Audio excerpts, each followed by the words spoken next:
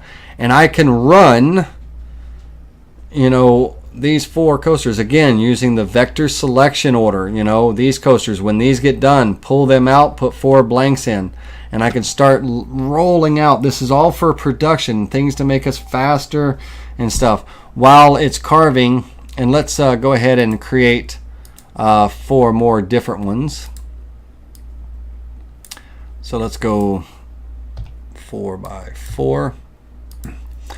This one will have a nice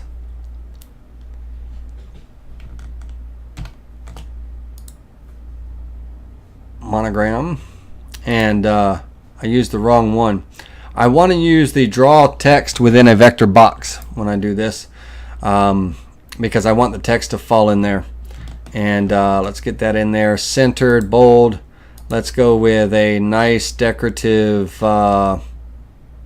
font.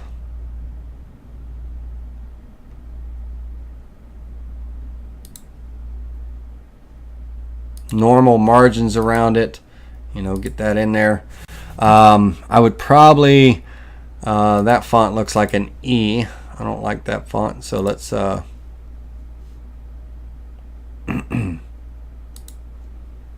it's a B, not an E.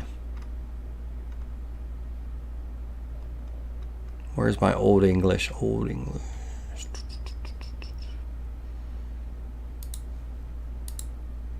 That one looks like an E too. How come all the C's look like E's? Let's see here.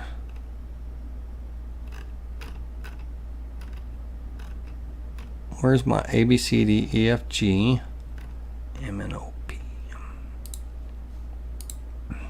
There we go. All right. I'd probably do a couple little vine flourishes and something on this, but it's, again, it's not about the design. It's about the jig. So let's go ahead and control key, get this in transformation mode. 1, 2, 3, 4. Start here. Open up our alignment tool. Here, center. Here, here, center. Here, here, center, so on and so forth. I think you guys are getting the idea. All right. Now, if I were V carving this, maybe I'm not running the whole jig or whatever. You know, I'm only running, you know, part of it, whatever it may be. You know, I don't have to fill my whole jig up with blanks. You know, I might just be doing 2 jobs.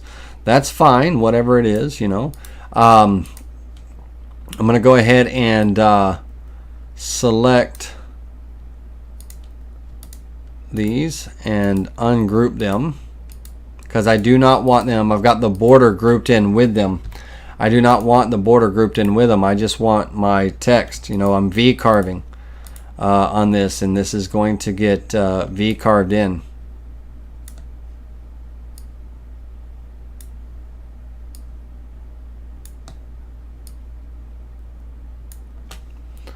Alright, so V carve toolpath. 0 start depth, 60 degree V-bit. Calculate the toolpath. Reset the preview. And did I do vector selection order? No, because I'm a goofball. Let me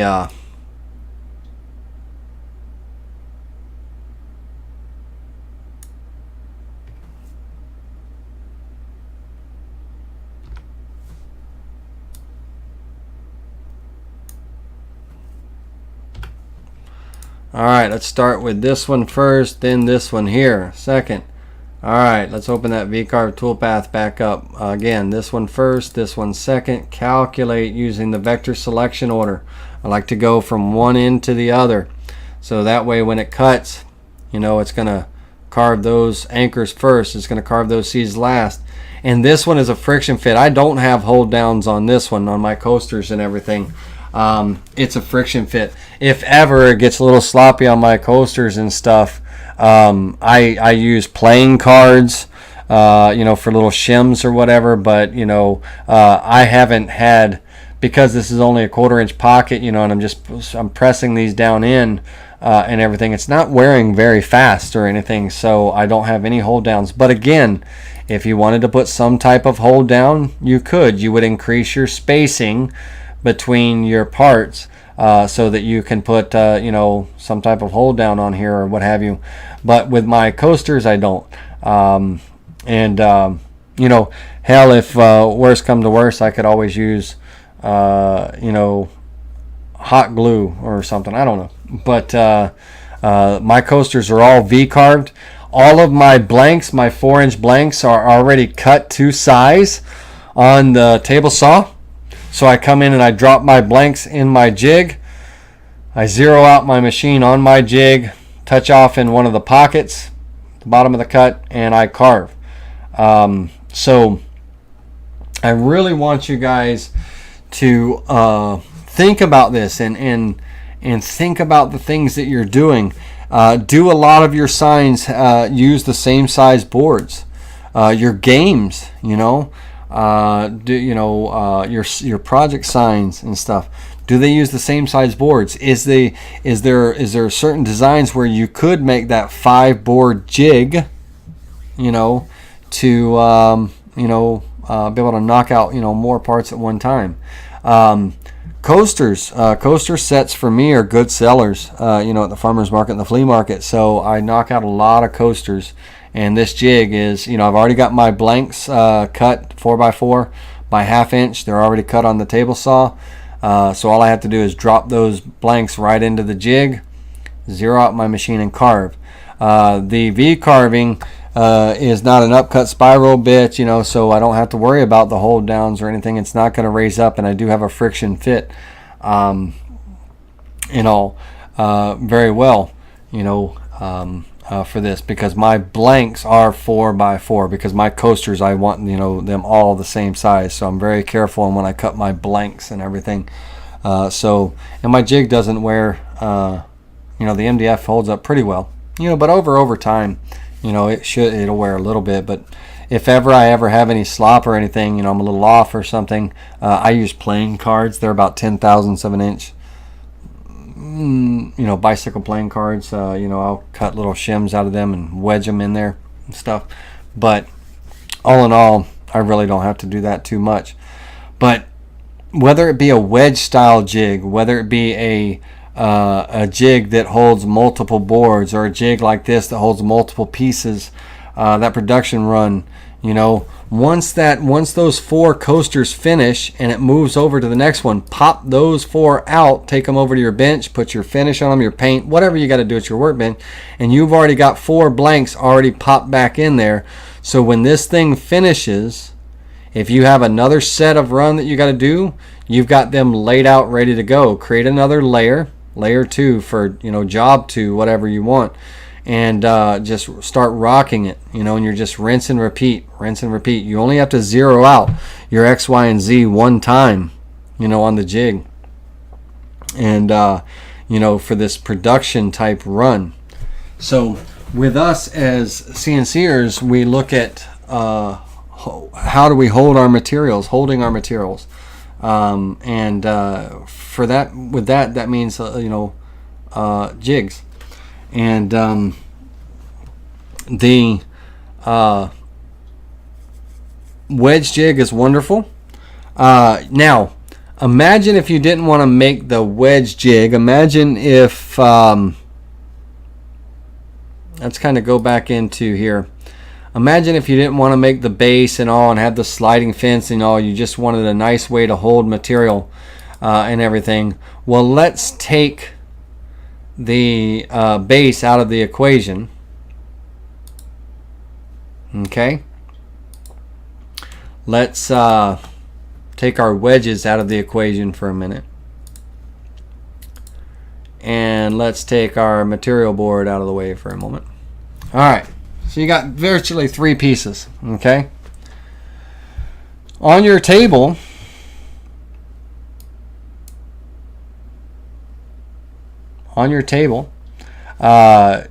this board would probably be turned a different way, but and your slots would be a little bit different. They wouldn't be long ways like this. They would be vertical versus horizontal. But we could clamp this 90-degree bracket to our table. We could then put our project board in, right? Oh shoot, did I unhide? Hold on. Unhide last. Well, shoot. Get rid of that.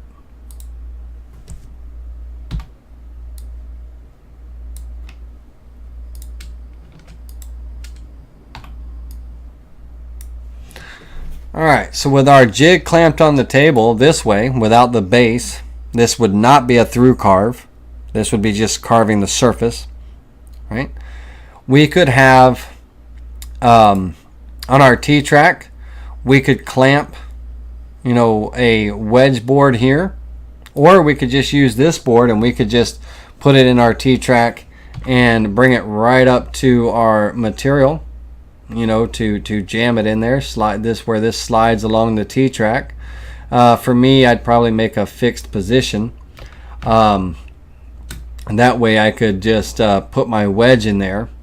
You know, this would be clamped in one position. On this guy here, I don't have a middle T-track. You know, I don't have a middle T-track down my table on my 2440. I've got 2 T-tracks on the other side.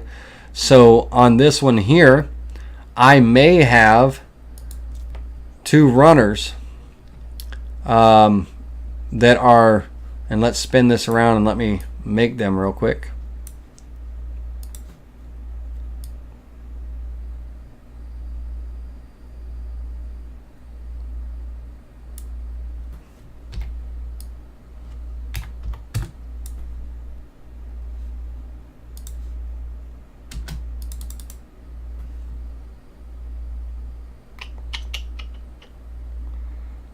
G for component, M for move, hold down the control key, slide that over.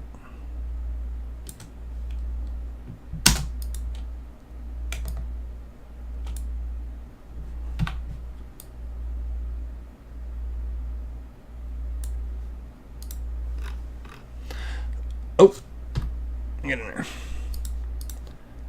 So this fence, turn back around normally, might have 2 runners glued and screwed to it that where the T-bolts and everything are back here on a slot. Let's actually do it this way.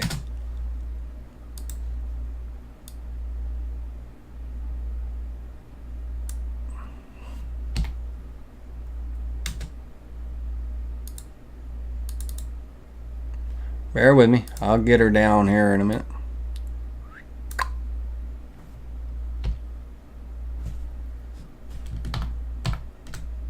One more time, Laney. You can do it, buddy. You can do it. You can do it.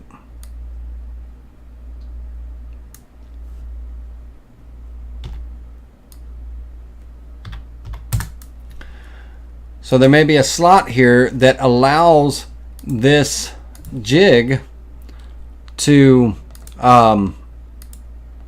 slide back and forth, you know, on those T slots, so I can position them any way that I, you know, anywhere that I want to. And once I get them in place, lock it down, now I can use my wedge and I can get it, you know, wedged in there, you know, with my fence up against it and everything.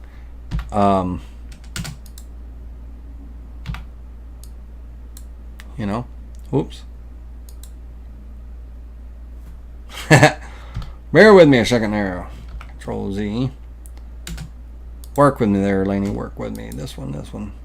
I'm used to hitting the group key to be able to group stuff together. This isn't Vectric. All right. So,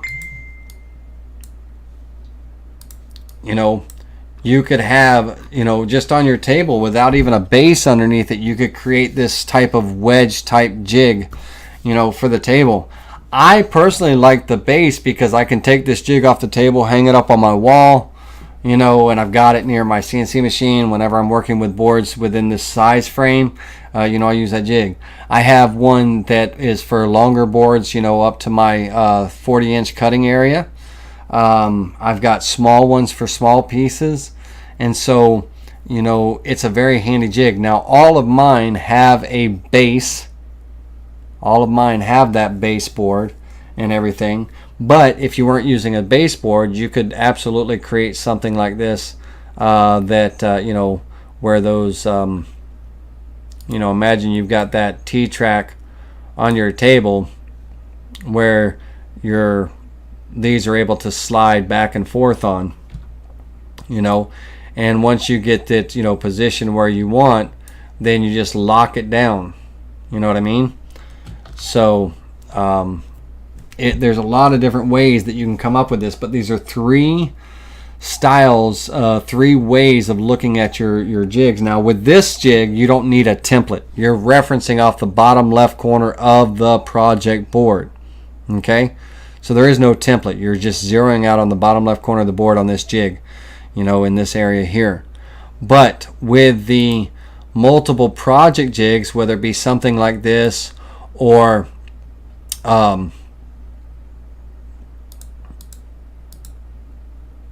something like this to this effect, those jigs are, you know, you want to use the template. This actual Vectric project, you would open it up and you would draw your designs and stuff within those frames.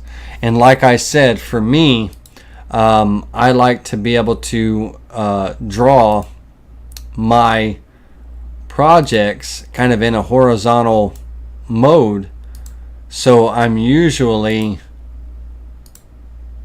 kind of drawing them off in gray space.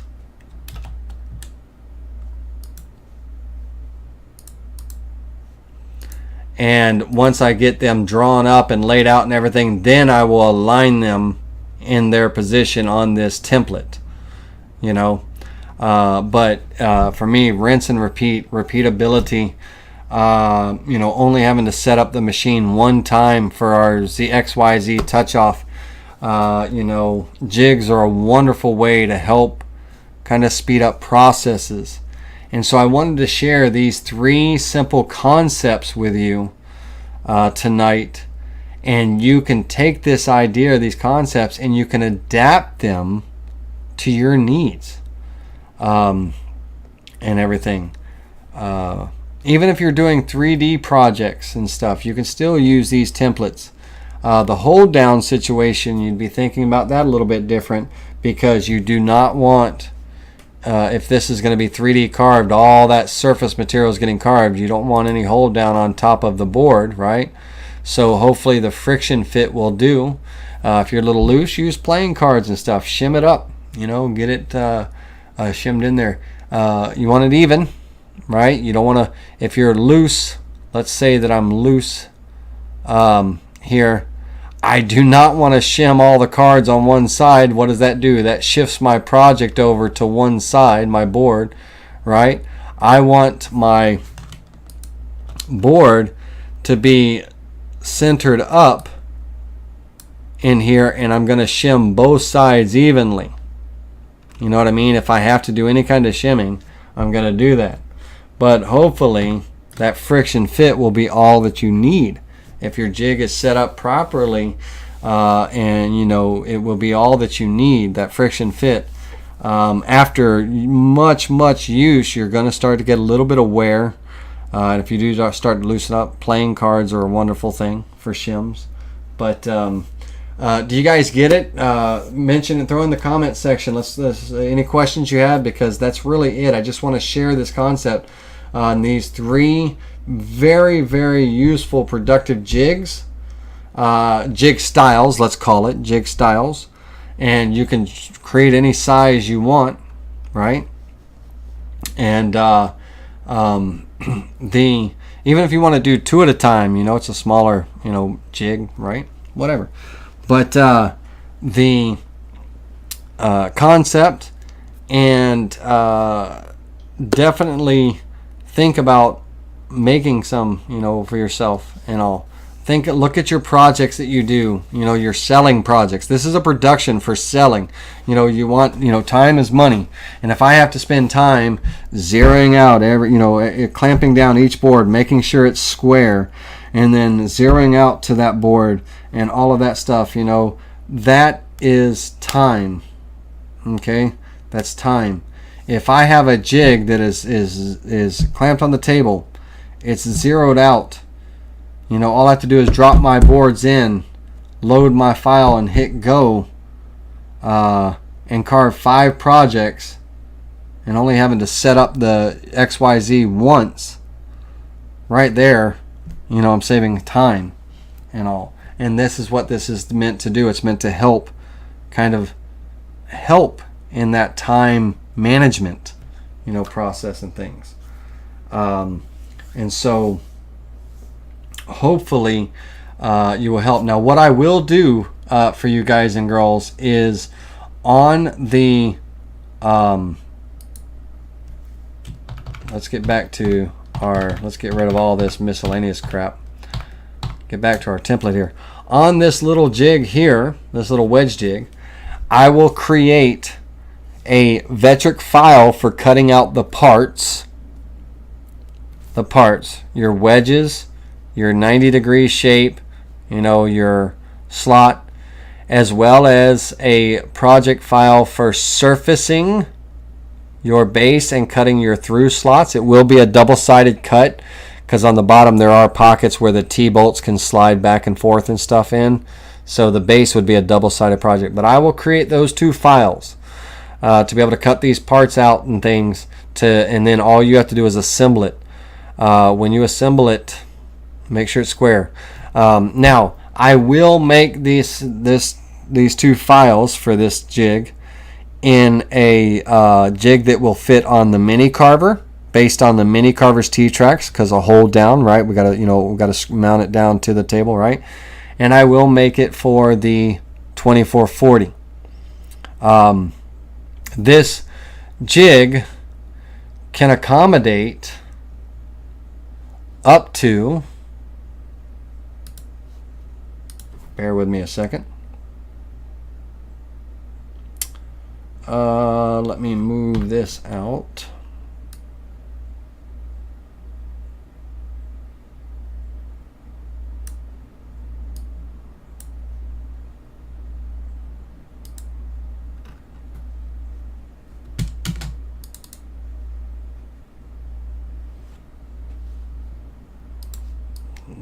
No.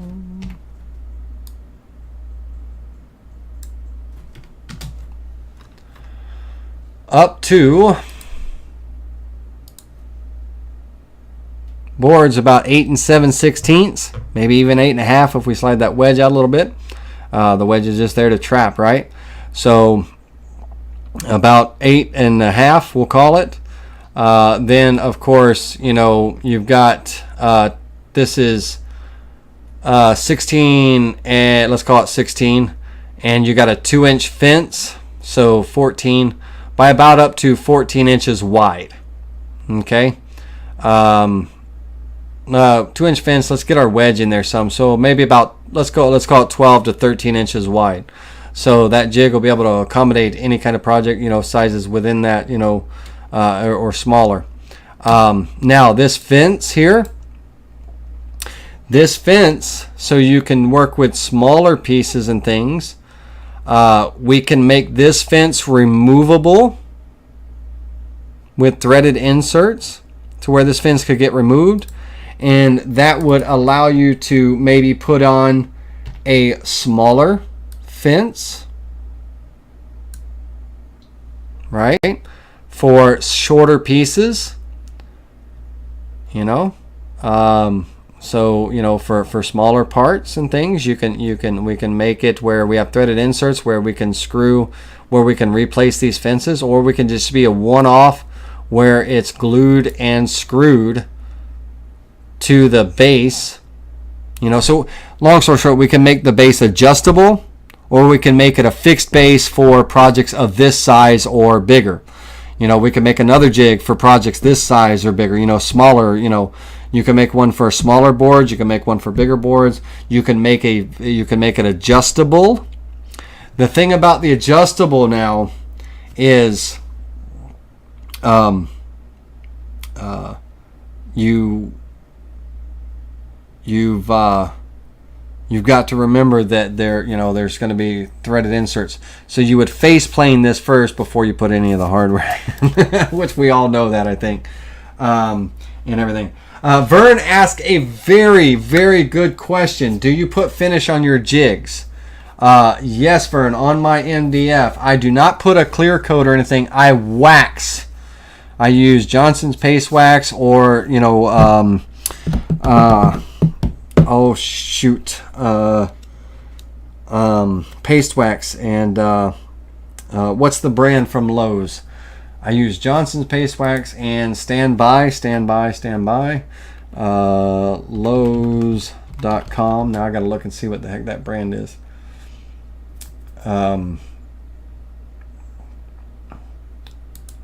And let's see here, paste wax.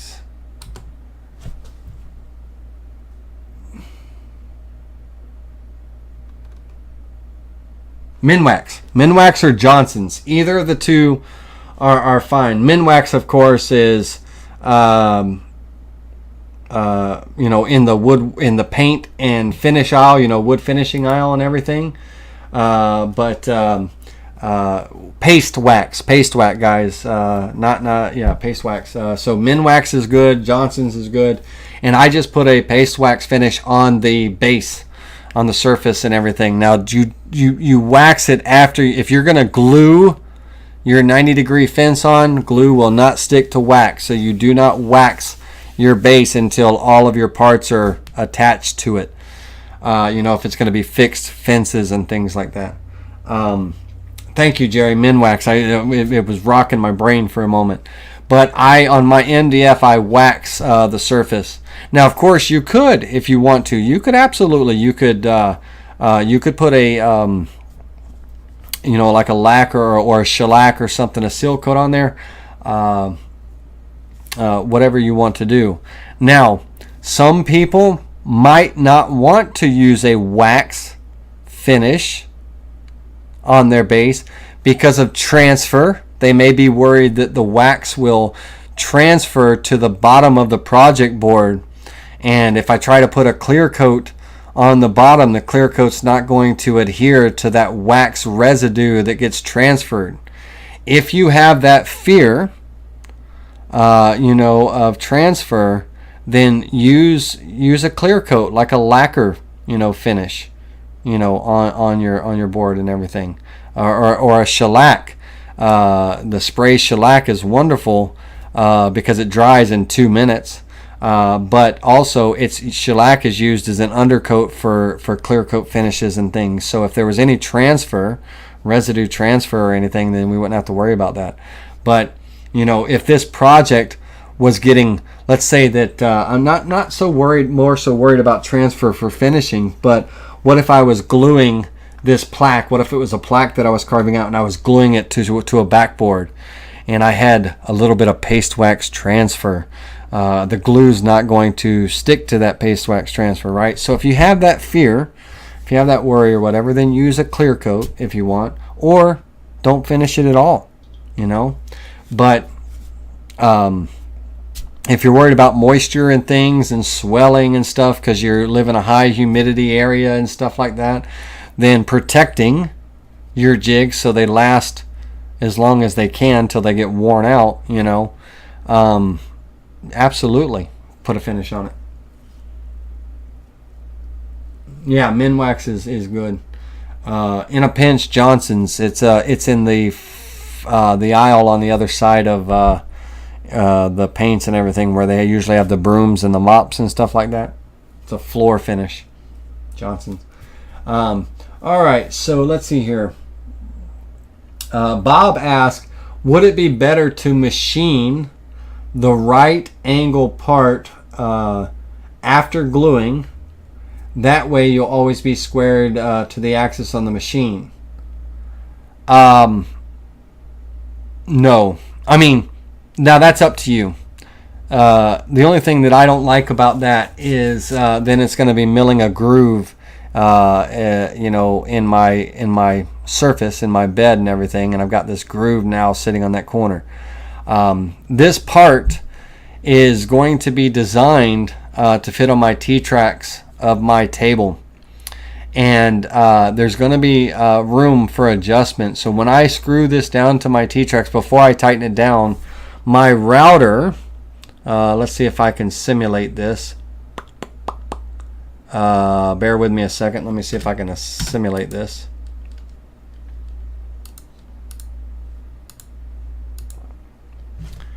Let's see if I can simulate this. Hide those. And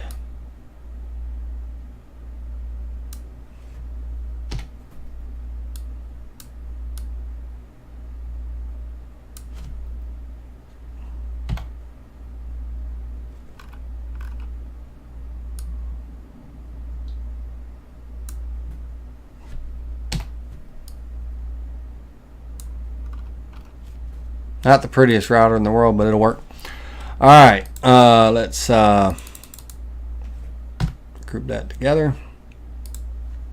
All right, so when I clamp this jig on the table, I can put in my alignment pin. I can put in my router bit, whatever, and I can bring it over as this jig is loose on the table. You know, it's sitting there, the screws aren't tightened. I can bring this over and kiss the edge of my fence with that bit. Let me bring this down a little bit. Bear with me, let me get her down in there. Oh, it's wanting to kiss to the top of the board. Bear with me a second. There we go. I can kiss that to the edge of my fence, and I can just move my router down the length of that jig to square it up. And once I got, you know, good travel, good contact on both ends, then I can just tighten my jig down to my T-tracks. So for me, I don't want to machine the fence on the table. For me, I want to cut these parts out and I want to attach them to my fence, because I can align and square it up every time. Because imagine this, I square it up with the router, and then I take that jig off the table, use it 2 weeks later. Does that mean I have to reroute the fence to make sure it's square? No. God, no. Why would I want to do that? So I'm going to put in my alignment pin and in my router, which is a straight 1/4 inch pin, a piece of metal, or a router bit, and I'm going to put my jig on my table, come up, kiss the fence, run that bit, you know, down the fence, make sure it's making good contact on both sides. Then I'm going to secure, tighten down my jig. Even if I wanted to, you know, I could absolutely run the bit along this fence as well, you know, here.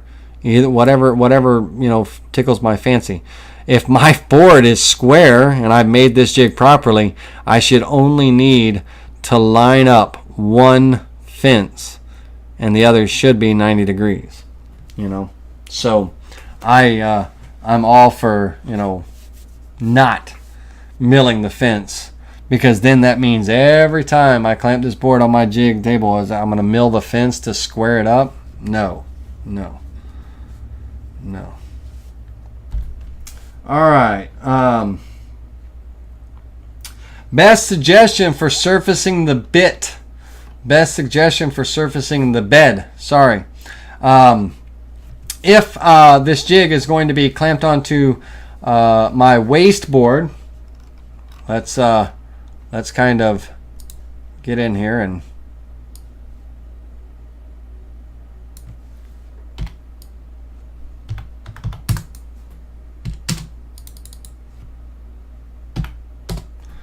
All right, let's give this a little bit of colorama.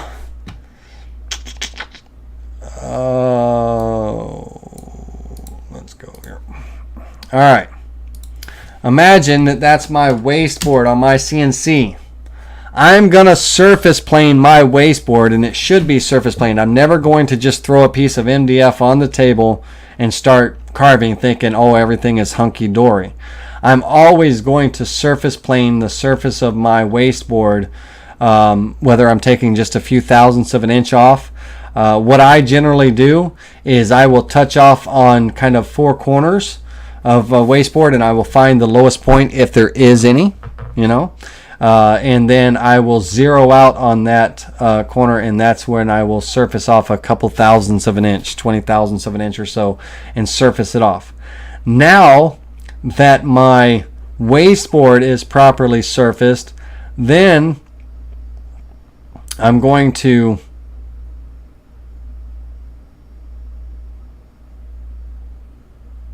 stand by.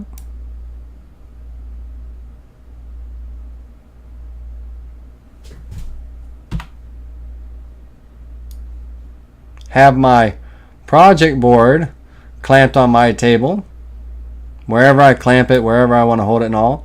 And we're going to hide that guy, this guy, and this guy, hide those. I'm going to then surface this front edge. I'm going to then flip it over 90 degrees. So let's see if I can literally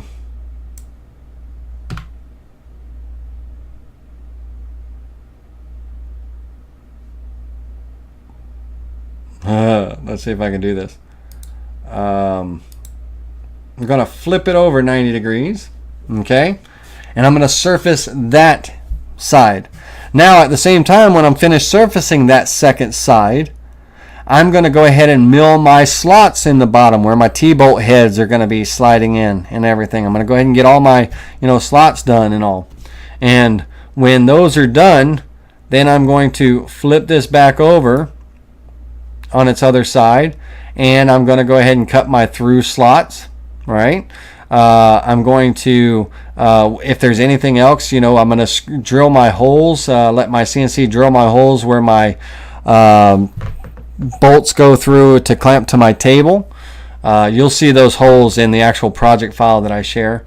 But there's no sense, if I'm going to be cutting through this and all, there's no sense in surfacing one side of this wasteboard if I have this base, let's call it this jig base, if I'm on a wasteboard that's unsurfaced.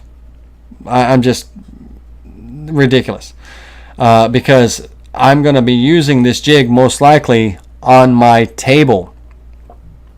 And when I go to set this up on the table, well, there's no guarantee I'll be flat to it. But if this wasteboard is surfaced properly and my jig is surfaced properly, then I will be square to my table. If this jig was going to be just clamped on the table and I didn't want to mill slots in it, I'm just going to screw my fences down, then I'm going to just mill one side. I'm not going to flip it over and mill both sides. I'm just going to mill one side and just parallel it up to the router, because anytime I clamp it on the table, it will always be parallel to the router after it's surfaced. So either way, but that's going to be the best surface. Dave Garbett asks, what bit do you use to surface? Well, if you do not have a surfacing bit, such as the white side, let's see if I can show you this.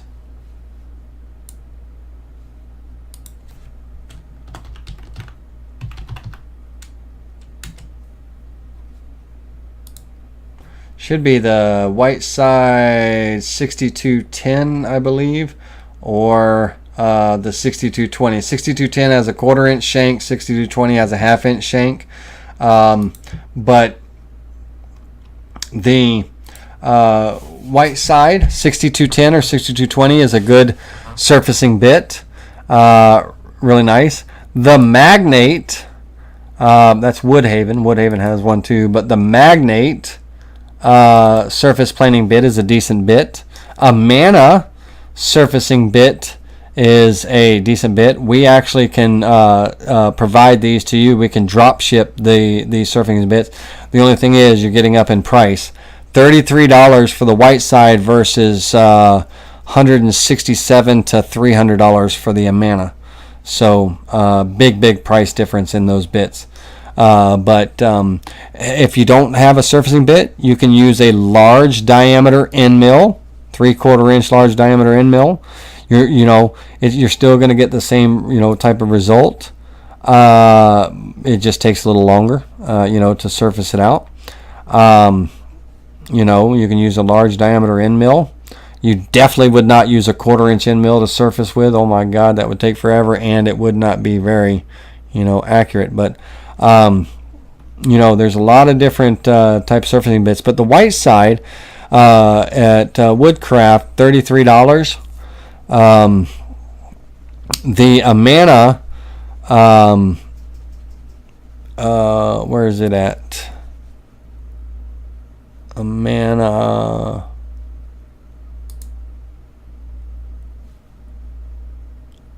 Amana, I think, is in the 300s. Amana tool. Yeah.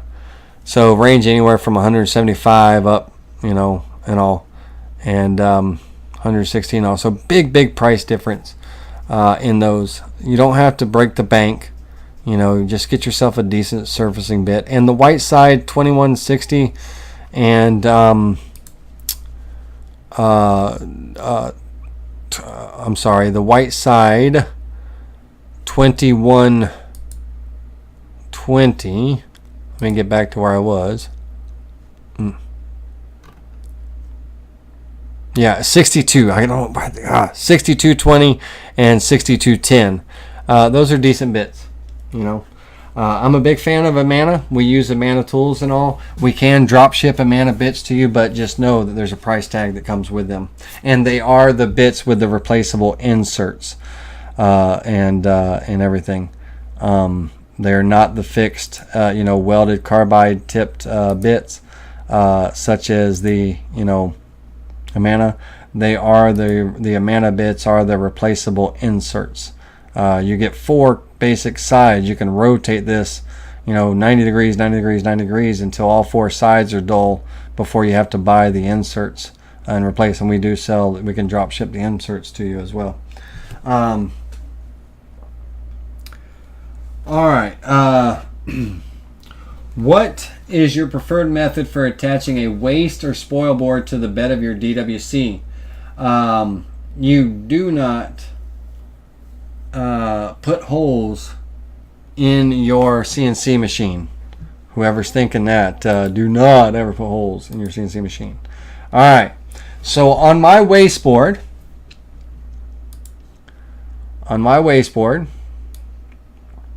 that covers my table, it's 24 inches by 48 inches. And let me see if I can drew this properly. Bear with me a second. 0.125.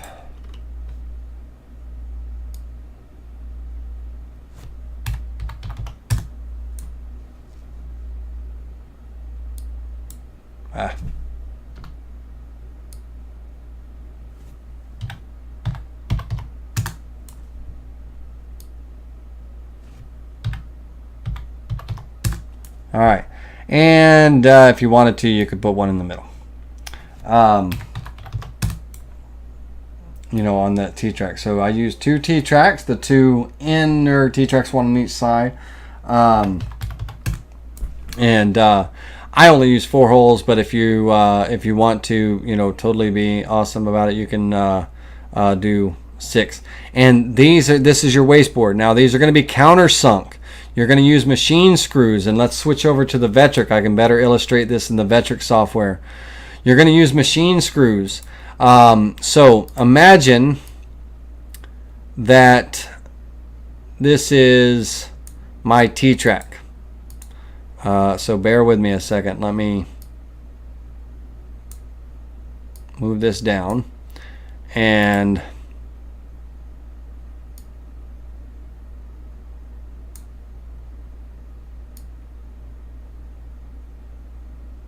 on the fly, you gotta bear with me on the drawing. I know it's not the greatest, but oops.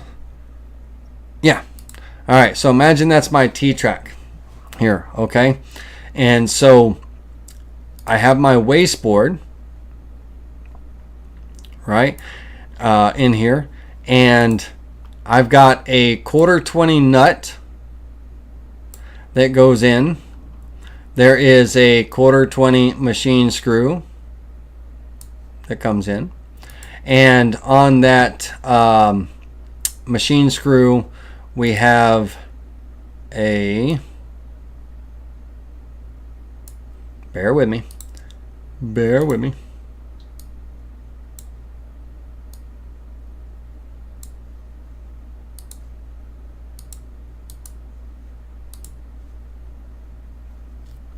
okay. So in my wasteboard, first and foremost, let's go into scissor tool again, trim this. I have a countersunk hole that goes through my wasteboard. Okay, let's get rid of this. Okay, my wasteboard has a countersunk hole. In that countersunk hole, I have a 1/4-20 bit that goes into a nut, and once again, bear with me.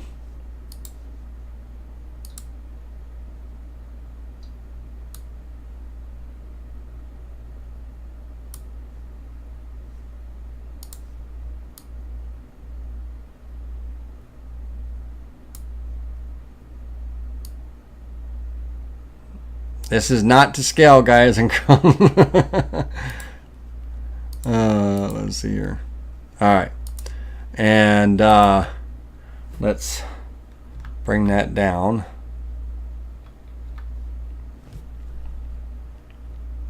And let me fix a couple things. It's going to drive me nuts. So that'll go there. That'll go there. This will go here. That'll go there. This one will line up there. Oh, overshot it.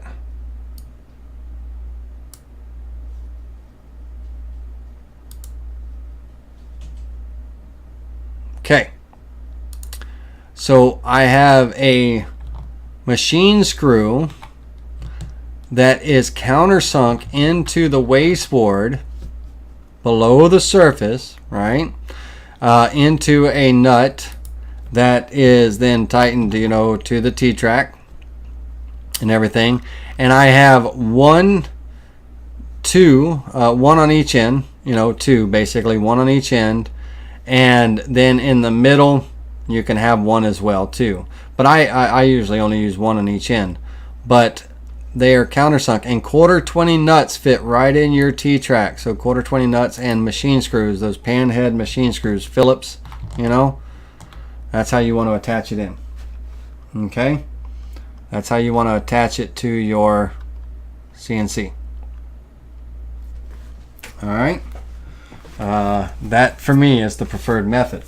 Now I will count, knowing that I'm going to be surfacing this off, right? Surfacing this off, I will countersink quite a bit.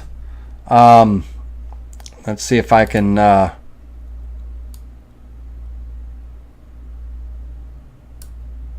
with me a second.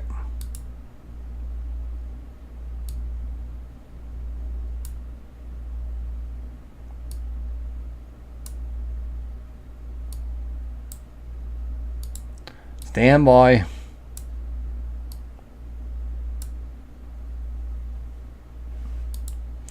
I will countersink quite a bit so that you know, my head is, knowing I'm going to take a few thousandths of an inch off, I'm going to make sure that my head is countersunk so that when that end mill comes through,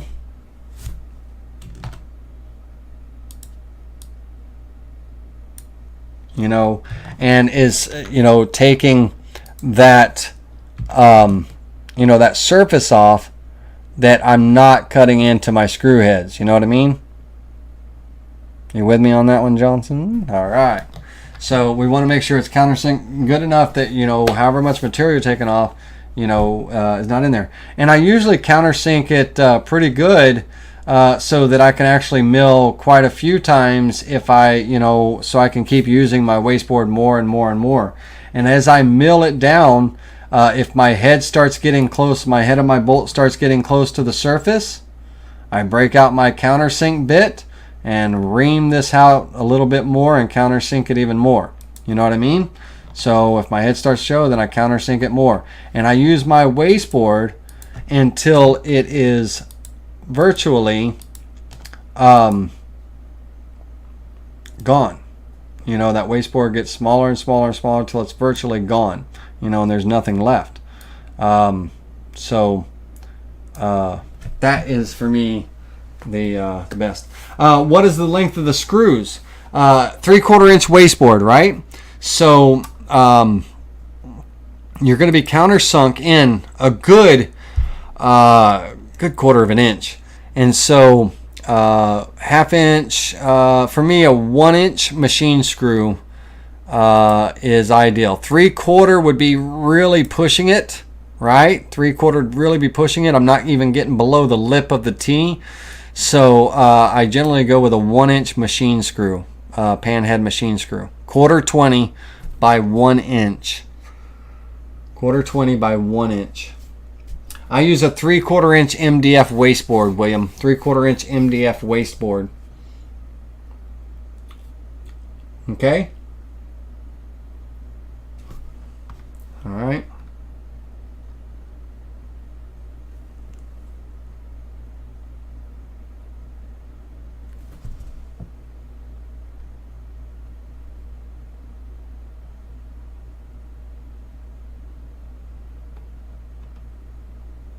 All right.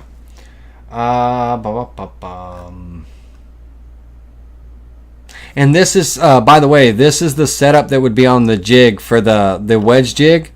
The holes are going to be V-carved and countersunk with a V-bit. Like when you're doing the machining of this, you're actually going to use a 90-degree V-bit to countersink these holes. You know, you got your through holes that are going to be cut on this jig, the wedge jig, and then there's going to be countersink holes, and they're going to be aligned with your T-tracks, but depending on if it's, you'll see two files, one for the 2440, one for the mini carver. Now that 1/4 hole, you know, there's a little bit of room in there, you know, for adjustment. That squaring up, you know, making sure it's running square with the table and everything. There's room for adjustment and stuff, you know, before you cinch this down and lock that thing in. You're going to be able to make some adjustments, you know, very light, but just enough to square the jig up to the table. All right, ladies and gentlemen. Well, it is now 10 minutes after 9. I want to thank you for watching this lesson, and hopefully between the 5-board jig, which could also be a 2-board jig, a 3-board jig, 4-board, whatever you want, you know, right? Versus a jig that holds multiple parts, such as, you know, coasters or keychains or really anything, to the wedge jig, which if I get back to my wedge jig here,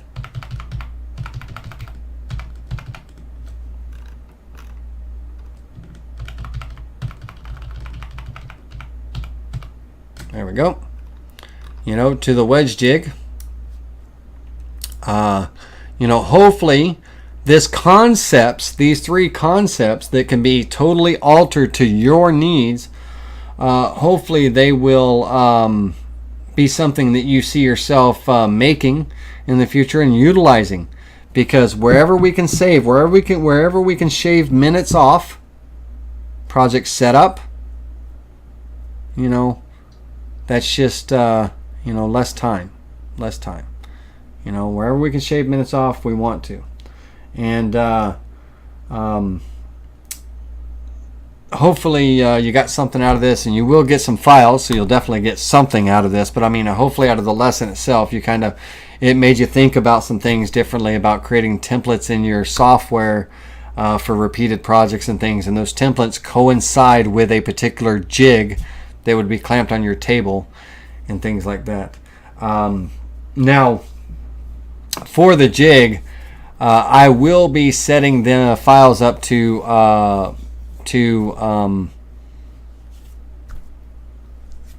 the jigs that do the multiple signs.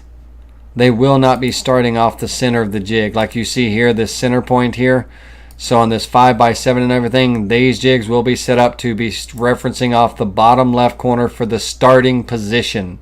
So you would X and Y 0 on the bottom left corner, and you would Z 0 on the bottom pocket of one of the pocket cuts after this jig is made, when you're using the jig and stuff. So those files will be set off there. Hopefully this will give you some concept for, maybe doing some, production type runs and repeated projects and repeatability. Again, you can have 5 different completely looking signs. They don't have to be the same thing, of course, 5 different completely looking signs, carving 5 different projects at one time, and just a way to set up some repeatability. All right, everybody. Hope you enjoyed this. Hope you learned something. Hope you're like the little bit more involved, a little bit structured, maybe a little bit better, the classes for Monday nights and things. Next week, we're going to look at an heirloom project. I want to get your feedback on this. I got some feedback from someone today that said the advanced projects are fun and great and everything that I was thinking about doing, but they would much rather see projects on things on projects that will help them make money. I was getting ready to do a class on making an heirloom rocking horse, which sells retail anywhere between $200 and $400.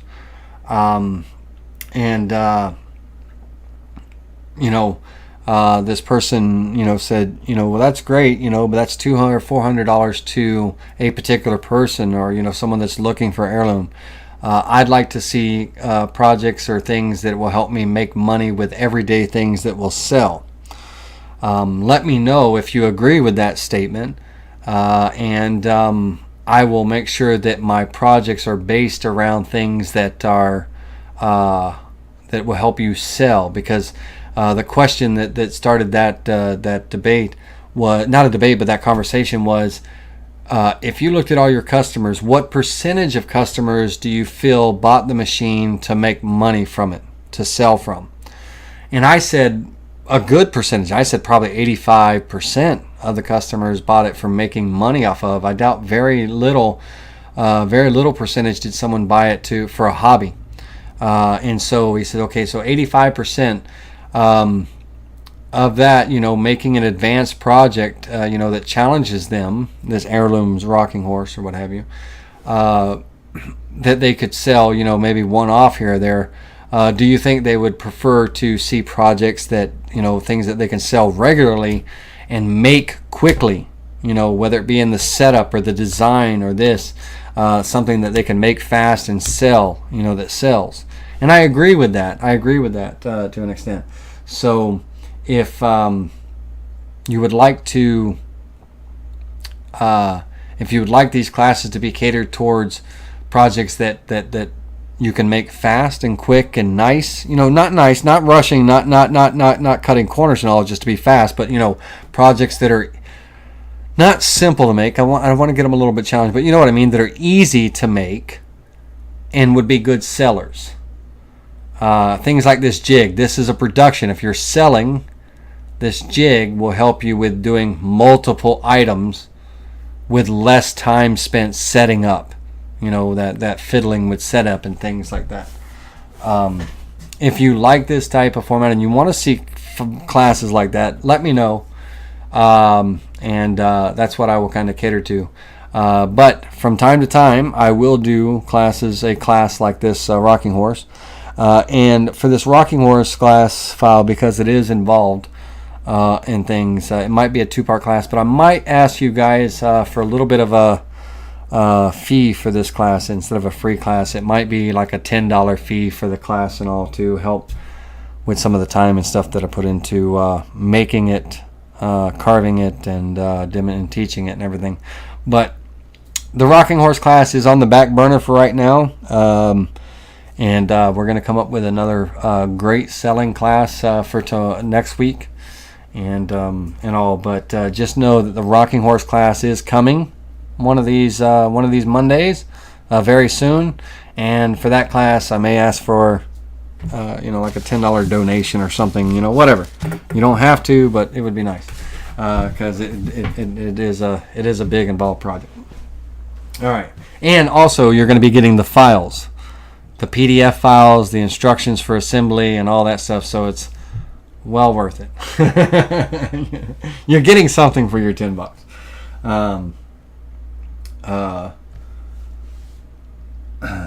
Okay, so Howard has a great question. Will the rocking horse work on the Mini?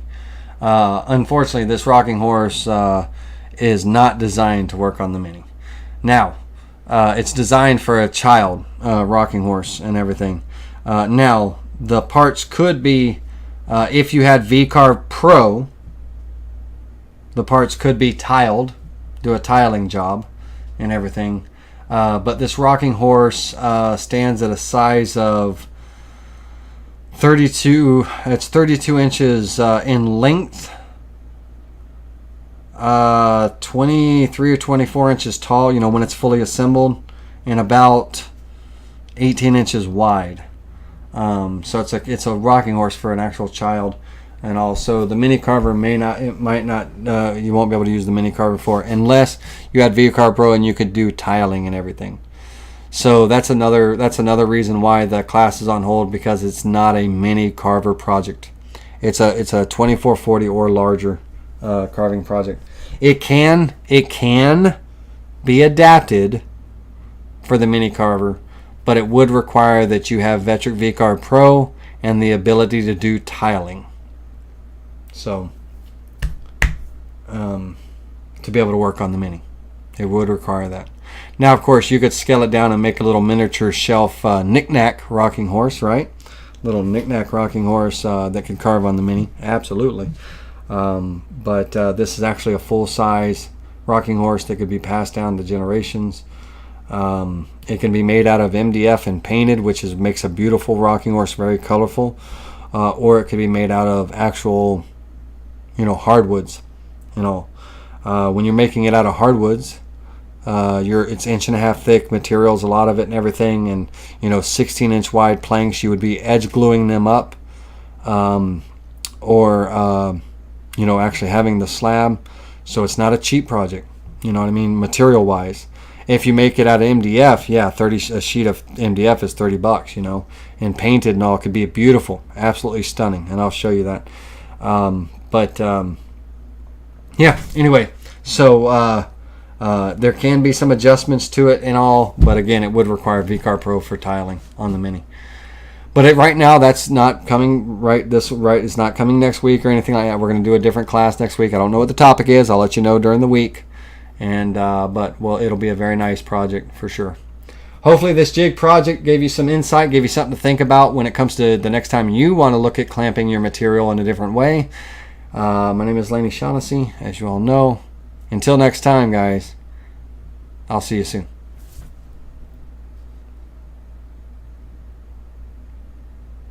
Peter Hearn, upgrade from VCarve Desktop to VCarve Pro, $325. $325.